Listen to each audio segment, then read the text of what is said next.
প্রিয় দর্শক, সমৃদ্ধির পথে এগিয়ে যাচ্ছে বাংলাদেশ। দেশের অর্থনীতি, কর্মসংস্থান এবং রপ্তানি আয়ে মৎস্য ও মৎস্যজাত পণ্যের অবদান দিন দিন আরও গুরুত্বপূর্ণ হয়ে উঠছে। ফ্রোজেন ফুড সহ চিংড়ি রপ্তানিতে বাংলাদেশের সম্ভাবনা, নতুন বাজার সৃষ্টি, উৎপাদন বৃদ্ধি এবং আন্তর্জাতিক প্রতিযোগিতায় টিকে থাকার জন্য নানা চ্যালেঞ্জ এবং করণীয় অনেক বিষয় নিয়ে আমাদের ভাবতে হয় প্রতিনিয়ত। এবং আমাদের আজকের এই আয়োজনে আমরা কথা বলবো চ্যালেঞ্জ এবং করণীয় নানা বিষয় নিয়ে। আপনারা জানেন, জাতীয় মৎস্যপক্ষ 2026 উপলক্ষে আমাদের আজকের এই বিশেষ আয়োজন, যেখানে আমরা আমাদের আলোচ্য বিষয় রেখেছি বাংলাদেশের মৎস্য ও মৎস্যপণ্য রপ্তানির বর্তমান অবস্থা ও করণীয়। চলুন আজ আমাদের অতিথিদের সাথে পরিচিত হয়ে নিই এবং জেনে নেই আমাদের জাতীয় মৎস্যপক্ষ 2026 নিয়ে তাদের ভাবনা, আমাদের পরবর্তী যে পরিকল্পনা রয়েছে এবং যে চ্যালেঞ্জগুলো মোকাবেলা করতে হবে সে সম্পর্কে। আমাদের সাথে আজ তিনজন বিশেষ অতিথি রয়েছেন, পরিচয় করিয়ে দিচ্ছি। প্রথমেই আমার সাথে রয়েছেন জনাব মোহাম্মদ ইমামউদ্দিন কবির, অতিরিক্ত সচিব, মৎস্য ও প্রাণী সম্পদ মন্ত্রণালয়। আমাদের সাথে আরও রয়েছেন জনাব মোহাম্মদ মীর হোসেন, চেয়ারম্যান, অতিরিক্ত সচিব, বাংলাদেশ মৎস্য উন্নয়ন কর্পোরেশন। আরও একজন অতিথি রয়েছেন জনাব মোহাম্মদ তারিকুল ইসলাম জহির, ভারপ্রাপ্ত সভাপতি, Bangladesh frozen foods exporters association. অনেক অনেক শুভেচ্ছা আপনাদেরকে, আমন্ত্রণ জানাচ্ছি আমাদের আজকের এই বিশেষ আয়োজনে। স্যার, যেহেতু আমাদের আজকের আলোচ্য বিষয় হচ্ছে বাংলাদেশের মৎস্যপণ্য রপ্তানির বর্তমান অবস্থা ও করণীয়, তাই প্রথম আমি মোহাম্মদ ইমামউদ্দিন কবির স্যারের কাছ থেকে জানতে চাই, বাংলাদেশ বর্তমানে পৃথিবীর কতটি দেশে আসলে মৎস্য এবং মৎস্যজাত পণ্য রপ্তানি করছে, আর সেই ক্ষেত্রে আমাদের প্রধান আমদানিকারক দেশগুলো আসলে নাম কি কি? ধন্যবাদ আপনাকে, ধন্যবাদ জিটিভিকে। মৎস্যজাত পণ্য বাংলাদেশের প্রধান রপ্তানি পণ্য। পৃথিবীর মোট 52টি দেশে বাংলাদেশ মৎস্যজাত পণ্য রপ্তানি করে থাকে। আমাদের প্রধান রপ্তানিকারক দেশ হচ্ছে ইউরোপীয় ইউনিয়ন, এছাড়াও যুক্তরাষ্ট্র, ভারত, চীন, জাপান, রাশিয়া, দক্ষিণ কোরিয়া, সংযুক্ত আরব আমিরাত, থাইল্যান্ড, অস্ট্রেলিয়া, সৌদি আরব, Vietnam, Nepal, Malaysia, Morocco, Mauritius, মালদ্বীপ, Myanmar, Kuwait, Qatar, Belgium, Australia ইত্যাদি দেশে বাংলাদেশ মৎস্য রপ্তানি করে থাকে। ধন্যবাদ স্যার আপনাকে। আপনার কাছে আমি আবারও আসবো। আমি এবারে মোহাম্মদ মীর হোসেন, চেয়ারম্যান, বাংলাদেশ মৎস্য উন্নয়ন কর্পোরেশন। স্যারের কাছ থেকে আমার প্রশ্ন হচ্ছে, বাংলাদেশ থেকে মূলত কোন কোন জাতের চিংড়ি এবং কি কি মাছ বা অন্যান্য যে মৎস্য পণ্যগুলো রয়েছে, মানে কি ধরনের পণ্যগুলো আসলে বিদেশে রপ্তানি করা হয়? হ্যাঁ, ধন্যবাদ আপনাকে। বাংলাদেশ কিন্তু 1964 সাল থেকেই বিদেশে মৎস্য রপ্তানি করে। 1964 সালে আমাদের কক্সবাজার ফিশ প্রসেসিং সেন্টার থেকে আমরা লবস্টার, রূপচাঁদা এবং সামুদ্রিক মাছগুলো ইউরোপের এবং সাউথ এশিয়ার অনেক দেশে রপ্তানি করেছিলাম। বর্তমানে যুগের পরিবর্তনে আমাদের এখানে চিংড়ি বিভিন্ন সাইজের, বাগদা, গলদা এবং অন্যান্য চিংড়িগুলো আমরা অনেক দেশে রপ্তানি করে থাকি। স্যার যেটা বলেছিলেন যে 52টি দেশে, আমাদের টার্গেট হচ্ছে আগামী 2030 সালে এসডিজি বাস্তবায়নের সাথে সাথে আমরা 100টারও বেশি দেশে এই মাছটা রপ্তানি করব। কারণ হচ্ছে আমাদের প্রায় 1 কোটির বেশি মানুষ 100টিরও বেশি দেশে অবস্থান করে, যারা আমাদের এই মাছগুলোর গ্রাহক এবং এই মাছগুলো তারা পছন্দ করে।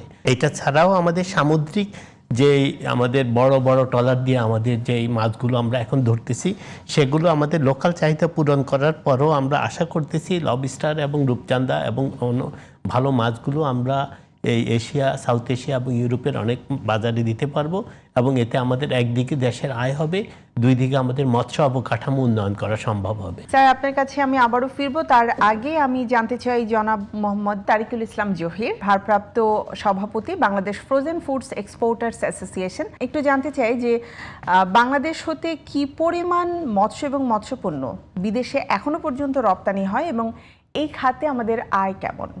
বাংলাদেশ থেকে গত অর্থ বছরে যদি আমরা পরিসংখ্যান দেখি, বাংলাদেশ ব্যাংকের সূত্র এবং মৎস্য অধিদপ্তর ইপিবি সূত্র থেকে 2024-25 এর রপ্তানি থেকে আয় হয়েছে প্রায় 441.9 মিলিয়ন মার্কিন ডলার, অর্থাৎ প্রায় 44.2 কোটি ডলার। এর মধ্যে মাছ থেকে যেটা চিংড়ির বাইরে যে মাছ, সেখান থেকে এসে 118.2 মিলিয়ন মার্কিন ডলার, চিংড়ি থেকে এসে 296.8 মিলিয়ন মার্কিন ডলার, এবং অন্য অন্য যেমন কুচিয়া, কাঁকড়া, অন্য প্রজাতির বিভিন্ন স্পেসিস থেকে আসছে 26.9 মিলিয়ন মার্কিন ডলার। টোটাল 441.9 মিলিয়ন মার্কিন ডলার। আসলে আমরা অলরেডি কিন্তু অনেক রপ্তানি করছি এবং আমাদের আয়ের সংখ্যাও অনেক, এবং এখানে যেভাবে আমাদের পরিকল্পনা হচ্ছে, এই পরিকল্পনা যদি বাস্তবায়ন করা যায় তাহলে তো এই আয়ের সংখ্যা দিনকে দিন আরো বাড়বে এবং দ্বিগুণেরও অধিক করা সম্ভব। বিশ্বের সাথে তাল মিলিয়ে আসলে আমাদের প্রযুক্তিগত উন্নয়নের দিকে কিন্তু ধাবিত হতে হবে, এবং সেটা প্রত্যেকটা সেক্টরের মতো মৎস্য চাষের সেক্টরেও কিন্তু অনেক বেশি প্রয়োজন। কারণ আমিও দেশের বাইরে যখন আমি আপনার সাথে আরেকটু সংযোজন করতে চাই যে এক্ষেত্রে তো শুধু আমরা যারা রপ্তানিকারক বা প্রসেসর, আমাদের মধ্যে এটা সীমাবদ্ধ না। এখানে আপনাদের কিন্তু একটা সমন্বিত নীতির আওতায় চাষিদেরকে নিয়ে আসতে হবে। চাষিদেরকে ন্যায্য মূল্যটা নিশ্চিত করতে হবে। তারা যদি ন্যায্য মূল্য না পায় তাহলে তো এই মাছ নিয়ে তারা কারখানায় আসবে না, তারা খোলা বাজারে চলে যাবে এবং চাষ বিমুখ হয়ে যাবে। তো এখানে আমাদের Bangladesh frozen food exporter association তথা কারখানার মালিক, এখানে মৎস্য অধিদপ্তর, এখানে যারা গবেষণা কারিগণ আছে, এবং এখানে ফাইন্যান্সিয়াল সেক্টরের যারা যেসব স্টেক হোল্ডার আছে, সকলের সমন্বিত একটা জাতীয় নীতিমালা প্রণয়ন দরকার। তাহলে এই আওতায় আসলে সবাইকে নিয়ে আসতে হবে। মোহাম্মদ মীর হোসেন, আপনার কাছ থেকে একটু জানতে চাই যে আমাদের মৎস্যজীবী বা মৎস্য ক্ষেত্রে যারা কর্মসংস্থানে রয়েছে তাদের প্রসঙ্গে নিয়ে কথা বলা হচ্ছিল, যে তাদেরকে আরো বেশি আধুনিকীকরণ, তাদেরকে ন্যায্য মূল্য প্রদান, এই বিষয়গুলো নিয়ে আপনি যদি একটু বলতেন। তার আগে একটু জানতে চাই যে এখনো পর্যন্ত আপনাদের সমীক্ষায় কি পরিমাণ মৎস্যজীবী রয়েছেন যারা আসলে কাজ করছেন? বাংলাদেশে যেহেতু আমাদের জনসংখ্যা অনেক বেশি, প্রায় 20 কোটি, এবং আমাদের মহিলা 10 কোটি, তাদের গার্মেন্টস সেক্টরে একটা বড় আমাদের কর্মসংস্থান ব্যবস্থা হয়েছে। দ্বিতীয় সেক্টর হিসাবে আমরা মৎস্য খাতে তাদেরকে নিয়োজিত করতে পারি। যেমন আমরা চিন্তা করতেছি এবং আমাদের এক্সপেরিমেন্ট ভিত্তিতে চলতেছে, যেটা রেডি টু কুক। ঢাকা শহরে আমাদের 2 কোটি মানুষের সব বাসায় ছোট ছোট মাছগুলোকে কেটে এটাকে পরিবেশন করা অনেক কঠিন। এই কারণে আমরা আমাদের মহিলাদের কর্মসংস্থান হচ্ছে ফিশ প্রসেসিং জোনে আমরা রেডি টু কুক, অর্থাৎ মাছগুলোকে সব প্রসেস করে জাস্ট ওরা চুলায় দিবে, এরকম ব্যবস্থা নিচ্ছে। কারণ অনেক বাসায় এখন হাজব্যান্ড ওয়াইফ দুজনেই কর্মসংস্থানে জড়িত। সুতরাং রেডি টু কুক বা রেডি টু ইট ফিশ যদি আমরা চালু করতে পারি, ঢাকা শহর সহ আমাদের সিটি কর্পোরেশনগুলোতে অনেক মহিলার কর্মসংস্থান হবে। যারা নিম্ন আয়ের আছে তারা এই কাজটাতে করে তাদের কর্মসংস্থানের ব্যবস্থা করবে। একই সাথে যারা আমরা ভোক্তা আছি, অর্থাৎ আমার 2 কোটি বেশি মানুষ সহজে এই মাছটা নিতে পারবে এবং খেতে পারবে, আমিষের চাহিদাও পূরণ হবে। আমরা এখন যেটা করতেছি সিঙ্গাপুরের মতো, অর্থাৎ নদ নদীগুলোতে আমরা এই রেণু পোনা সিজনে প্রচুর পোনা ছেড়ে দিব, তাহলে মাছের উৎপাদন এতটাই বৃদ্ধি পাবে, তখন অটোমেটিক দাম কমে আসবে, সাধারণ মানুষ তখন মাছটা সহজে খেতে পারবে। উদ্ধৃত মাছটা আমরা ফ্রোজেন করে বিদেশে রপ্তানি করতে পারবো এবং অনেকের কর্মসংস্থান হবে।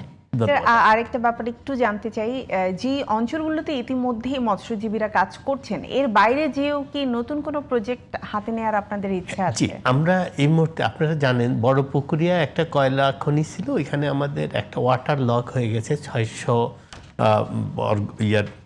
মিটারের বেশি।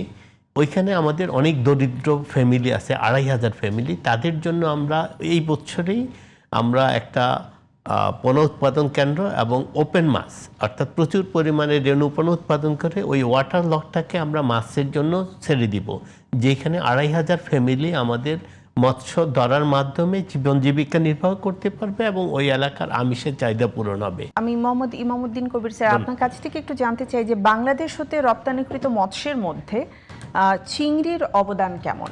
ধন্যবাদ। মৎস্যপণ্যের মধ্যে হিমায়িত চিংড়ি হলো প্রধান রপ্তানি পণ্য।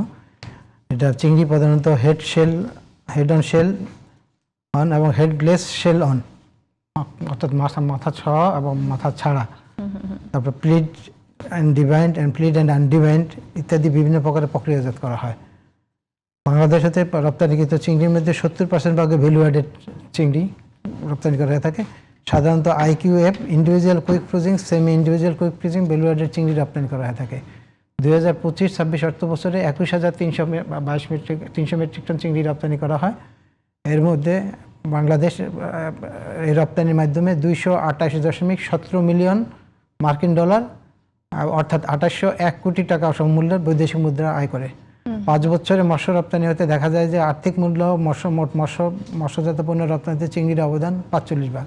প্রজাতিভিত্তিক চিংড়ির মধ্যে 2025-26 আর্থিক সালে যে চিংড়ি রপ্তানি করা হয়েছিল তার মধ্যে বাগদার অবদান ছিল 64 ভাগ, গলদার অবদান ছিল 28 ভাগ এবং হরিণা এবং চাকা চিংড়ির অবদান ছিল 8 ভাগ। আর ইউরোপীয় দেশসমূহের মধ্যে হিমায়িত চিংড়ি প্রধানত রপ্তানি বাজার। আর্থিক মূল্যের চিংড়ি রপ্তানির শতকরা 80 ভাগেরও অধিক রপ্তানি হয়ে থাকে ইউরোপীয় দেশসমূহে।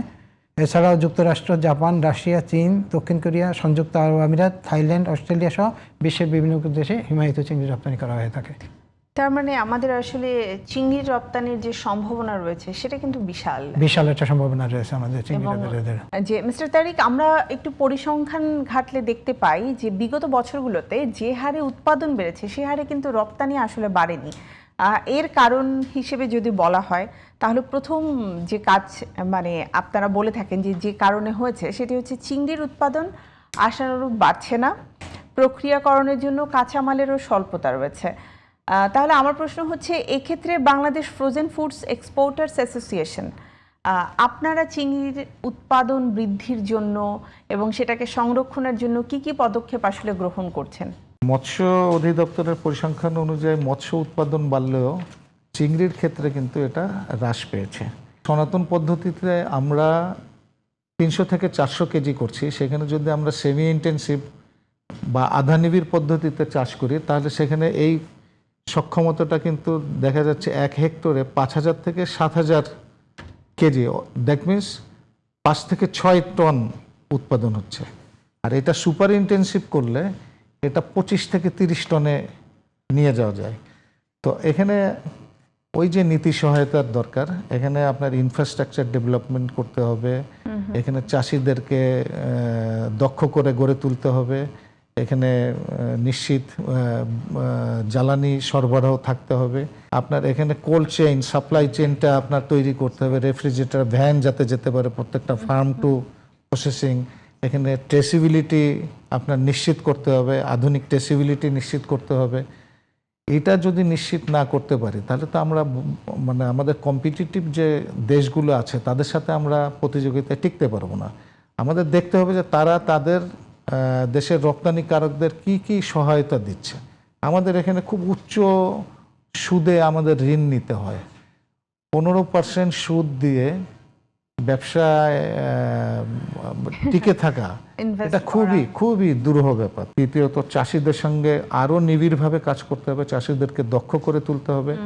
চাষিরা অনেক সময় দেখা যায় যে আপনার বিভিন্ন রোগ বালাই বা দুর্যোগ বা আপনার এই যে আমাদের দেশে কখনো প্রাকৃতিক দুর্যোগ, কখনো ঝড়, খরা, অতি খরা, অতি বর্ষায় আপনার তারা ক্ষতিগ্রস্ত হয়, তাদের মাছ মরে গেলে তারা কোনো ইন্স্যুরেন্স ব্যাকআপ পায় না, সেগুলো করতে হবে।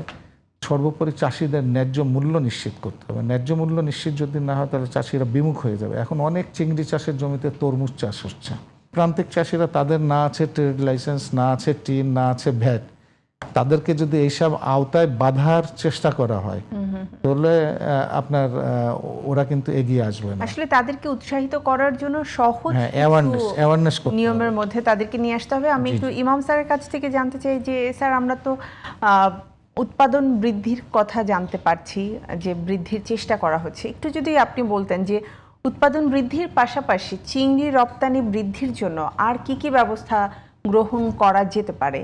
বাজারটা অনেক সম্ভাবনা নয়, তেমনি বাজারে অনেক চ্যালেঞ্জও আছে, সেই চ্যালেঞ্জ মোকাবিলা করে টিকে থাকতে হবে। সেই লক্ষ্যে মৎস্য অধিদপ্তর বেশ কিছু কাজ করে যাচ্ছে। তারা চিংড়ি রপ্তানি বৃদ্ধি, বিদ্যমান বাজারে ধারাবাহিকতা বজায় রাখা, নতুন বাজার সম্প্রসারণের লক্ষ্যে বহুমুখী কার্যক্রম বাস্তবায়ন করছে।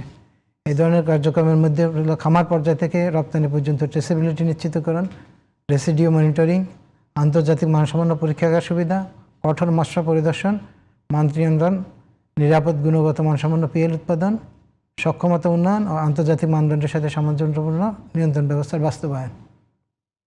এছাড়াও আন্তর্জাতিক স্বীকৃতি এবং ইউরোপীয় ইউনিয়নের আস্থা অর্জনের জন্য মৎস্য অধিদপ্তর বেশ কাজ করে যাচ্ছে। আপনি জানেন যে আমাদের দেশের চিংড়ি রপ্তানিতে 2023 সালের দিকে প্রায় 1577টি নমুনা পরীক্ষা করা হয় এবং তার মধ্যে মাত্র 2টি নমুনা আপনার একটু ত্রুটিপূর্ণ থাকে, আর বাকি যে 1575টি ছিল সেই নমুনাটাই আমাদের সঠিক ছিল। এবং ইউরোপিয়ান আমাদের যে অডিট করে প্রতি বছর, সেই অডিটে আমাদের বাজারের মান অত্যন্ত ভালো। আমরা আশা করছি যদি আমাদের চাষি পর্যায়ে এবং উদ্যোক্তা পর্যায়ে যদি চিংড়ি উৎপাদন করা যায়, তাহলে বাংলাদেশে এটি গার্মেন্টসের পরে বা গার্মেন্টস শিল্পের পরে এটি একটি বিরাট স্থান দখল করবে অর্থনীতিতে। ধন্যবাদ। ধন্যবাদ আপনাকে স্যার। আমি মীর হোসেন স্যার, আপনার কাছ থেকে একটু জানতে চাই যে মৎস্যপণ্য রপ্তানির ক্ষেত্রে সবচেয়ে বড় যে চ্যালেঞ্জগুলো আমাদেরকে এখন ফেস করতে হয়, সেই চ্যালেঞ্জগুলো আসলে কি কি? আমরা শুধু মাছ পাঠাইলে হবে না, আমাদের পণ্যটার কোয়ালিটি ইনশিওর করতে হবে, কোথায় উৎপাদন হয়েছে, কোনো নিষিদ্ধ অ্যান্টিবায়োটিক ইউজ করা হয়েছে কিনা, ক্ষতিকর কোনো রাসায়নিক ব্যবহার করেছে কিনা, এই সব কিছুই প্রমাণ হিসাবে প্যাকেজিংয়ে উল্লেখ করতে হবে। এই কারণে আমি আজকের অনুষ্ঠানের মাধ্যমে আমাদের যারা মানুষ আছেন, যারা এই পেশার সাথে জড়িত আছেন, ব্যবসায়ী আছেন, আমাদের জেলে আছেন, সবার নিকট বিনীত অনুরোধ, সবার আগে বাংলাদেশটাকে বাঁচান, বাংলাদেশটাকে একটা ব্র্যান্ড করেন। ইয়েস, বাংলাদেশি মাছ সারা বিশ্বে তখন হবে, ও বাংলাদেশের মাছ, বাংলাদেশি চিংড়ি, সবাই লুপে নিবে, দামও বাড়বে। আপনার সামান্য একটু রাসায়নিক ব্যবহার করে, সামান্য একটু অসততার 1-2 জনের জন্য আমরা ব্র্যান্ড হিসাবে বাংলাদেশ সারা বিশ্বে খারাপ করুক, এটা আমরা চাই না। ধন্যবাদ স্যার। আপনার কথার সাথে আমিও তাল মিলিয়ে বলতে চাই যে আপনাদের জাতীয় মৎস্যপক্ষ 2026-এর যে একটা চমৎকার স্লোগান আছে, রূপালী মৎস্যে স্বনির্ভর দেশ, সবার আগে বাংলাদেশ। এই বাংলাদেশের প্রতি ভালোবাসা, এটাকে যদি আমরা ধারণ করে আসলে প্রত্যেকে নিজের জায়গা থেকে সৎ থাকি, তাহলে কিন্তু আমাদের দেশকে আসলে দেশের বাইরে আমরা সুন্দরভাবে প্রেজেন্ট করতে পারবো। এবং সততার সাথে আমরা যদি কাজটাকে করি, তাহলে কিন্তু পিছিয়ে পড়ার আর কোনো অবকাশ নেই। আমি একটু জানতে চাই মোহাম্মদ তারিকুল ইসলাম আপনার কাছে যে মৎস্য এবং মৎস্যপণ্য রপ্তানির ক্ষেত্রে এমন কি কি ব্যবস্থা রয়েছে যেটা আসলে আমাদের এখনই গ্রহণ করা প্রয়োজন, না হলে আসলে আমাদের রপ্তানি বৃদ্ধি করা সম্ভব না? আর 2030 সালের মধ্যে বাংলাদেশের মৎস্য রপ্তানির ভিশন কি হওয়া উচিত বলে আপনি মনে করেন? দেখেন, আপনাদের বাংলাদেশের মৎস্য রপ্তানির 2টি মার্কেট রয়েছে। একটা এথনিক, যারা আমাদের প্রবাসী ভাইয়েরা রয়েছে, তাদের জন্য হচ্ছে এই যে দেশীয় সাদা মাছ, বিদেশিদের জন্য হচ্ছে আপনার চিংড়ি মাছ। তো চিংড়ি মাছ আপনি জেনে আনন্দিত হবেন যে আমাদের কিন্তু বাগদার রয়েছে গ্লোবাল ইন্ডিকেশন, জিআই সার্টিফিকেট কিন্তু আমাদের রয়েছে। আমাদের ইলিশেরও কিন্তু জিআই সার্টিফিকেট রয়েছে। আমাদের এটার ব্র্যান্ডিং দরকার, সর্বপ্রথম ব্র্যান্ডিং বাংলাদেশ। এই ব্র্যান্ডিং বাংলাদেশের জন্য আমাদের কাজ করতে হবে যে আমাদের দেশে যে চিংড়িটা উৎপন্ন হয় সনাতন পদ্ধতিতে যেটা করি, সেটা কিন্তু আমাদের কোনো ফিড ইউজ হয় না। এটা জাস্ট ফ্রাইটা আপনার জমিতে দেওয়া হয়, এটা কিন্তু ন্যাচারালি গ্রোথ হয়। তো সেই জন্যই যে ইমাম সাহেব যেটা বলছিলেন যে আমাদের কন্টেনার ফেরত আসার রেকর্ড একেবারে নেই বললেই চলে। ইউরোপীয় ইউনিয়নে কিন্তু আমাদের র্যান্ডম চেকিংয়ে পড়তে হয় না। আমরা সেই গুণগত মানটা আমরা অর্জন করেছি। এটা প্রসেসর এবং ডিপার্টমেন্ট অফ ফিশারিজের যৌথ অংশীদারিত্বমূলক কার্যক্রমের মাধ্যমে কিন্তু এটা সম্ভব হয়েছে। তো আমরা আমাদের সক্ষমতা কিন্তু বৃদ্ধি হয়েছে, আমরা পিছিয়ে আছি শুধু উৎপাদনের জায়গায়। আপনার 2030 সালের মধ্যে যেটা বলা হয়েছে যে $1 বিলিয়ন টার্গেট করা হয়েছে, এটা আমাদের জন্য এটা কোনো বিষয় না। এটা যদি সরকার আমরা যে বিভিন্ন সময় সরকারি দপ্তরগুলোতে, মন্ত্রণালয়গুলোতে যে প্রস্তাবনাগুলো আমরা দিয়েছি, সেগুলো যদি তারা বিবেচনাধীন রাখে এবং তার আলোকে কাজ করে, তাহলে আমাদের যে ইনফ্রাস্ট্রাকচার রয়েছে সেটা দিয়ে আমরা ভ্যালুয়েট করে আমরা বৈদেশিক মুদ্রা অর্জন করতে পারি। আর যতদিন উৎপাদন না বাড়ে সেই পর্যন্ত আমরা বলেছি যে